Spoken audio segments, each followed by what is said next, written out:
Hello everyone, Mr. Happy here, and today going to be sharing with you guys my thoughts on patch 2.57. It's a minor patch. They didn't really do a whole lot in this patch, and that's expected with these minor patches.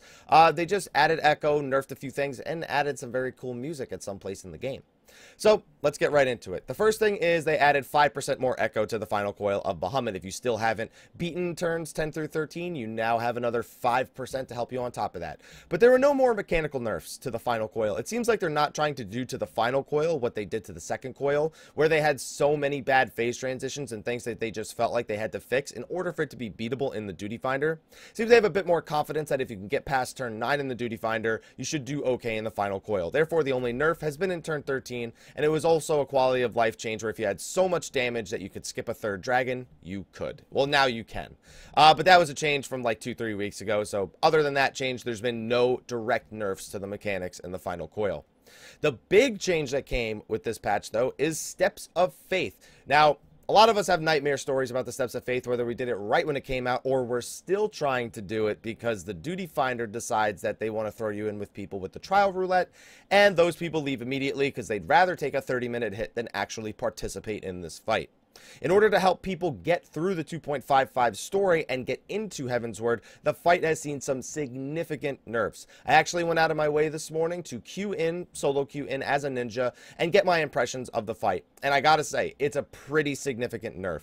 So Vishap's max HP has been reduced. To give you guys an idea of this, it was about 1 million before. It was very close to the value of turn 8 of that HP. It's now somewhere in the 650k range. So 350k HP, about 35% HP was taken off. Of course, there are still all the adds that spawn, but the maximum HP of all those enemies has also been reduced. I was able to hit the adds a few times and drop their HP significantly. The cannons should have a much easier time dealing with them, and even if you don't have cannoneers dealing with the adds, AoEing them down now seems like a viable option. Just having a black mage do an AoE rotation on the boss would honestly be sufficient to kill them. The cannons are still the preferred method, but still a very, very big HP nerfs here.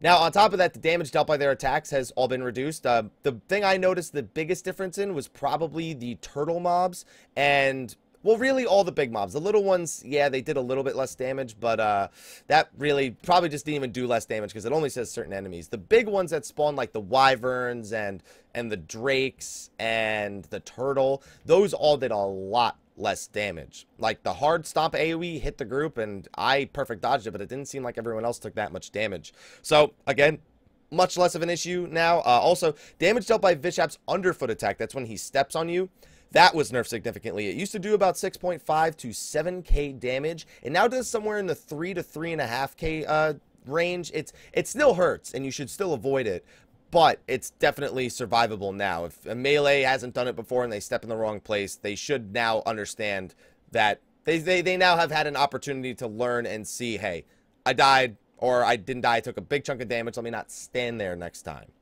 And the final thing is the damage dealt by the Bertha cannons. Explosion when they're destroyed has been reduced. So when there are two cannons set up next to each other at several points on the bridge, they explode when they're destroyed by Vishap or any other source. It used to do same about 6,000 to 6,500 damage. It now only does about 2,000 to 2,500 damage depending on your mitigations. So you can actually just fire the cannons constantly until they explode and then move to the next set. You don't need to move away from them preemptively unless you happen to be extremely low on health. And those were all the changes. I Duty Findered it. We one-shot it. Even with, you know, there was a lot of first-timers, so there was quite a bit of confusion, a few deaths. Some people had to do a couple of things on their own, but everybody still managed to get the job done, do enough damage to the boss, to the adds, to make sure that we won in a single shot. So it definitely seems a lot more doable now. Let me know what your thoughts are if you've given it a try. Also, doing it with a pre-made party should definitely be a lot easier now. It was the preferred way of doing it before, but now it is probably going to be a lot easier. Try not to relieve your trial roulettes. People need to get this done. And the last change that came in 2.57 is something I actually want to show you guys live.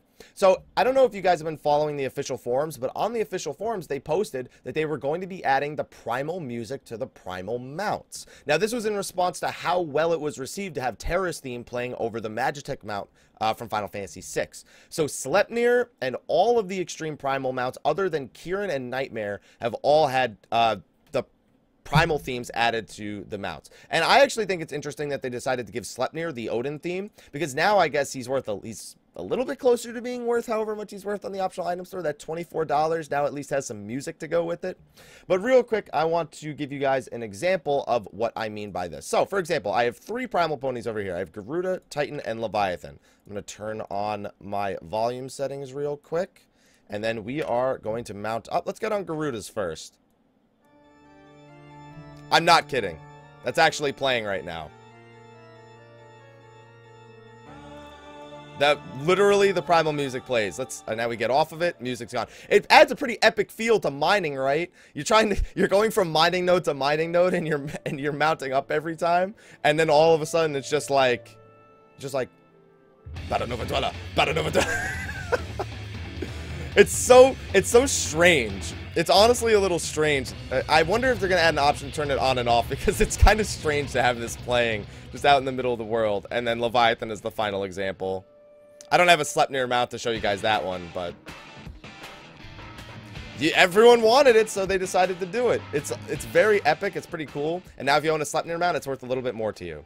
On top of all that, we found out there's a few other things that we found out I'm going to be making a separate video about, but these ponies are eventually going to be able to fly in the expansion. A lot of the ground mounts are actually adjusting them to be able to fly, and it was recently said that Kieran will be the first of the new Primal mounts to be able to fly, and later on the other ones will be able to fly as well. I guess to add value to them, since they are supposed to be a drop from the Extreme Primals.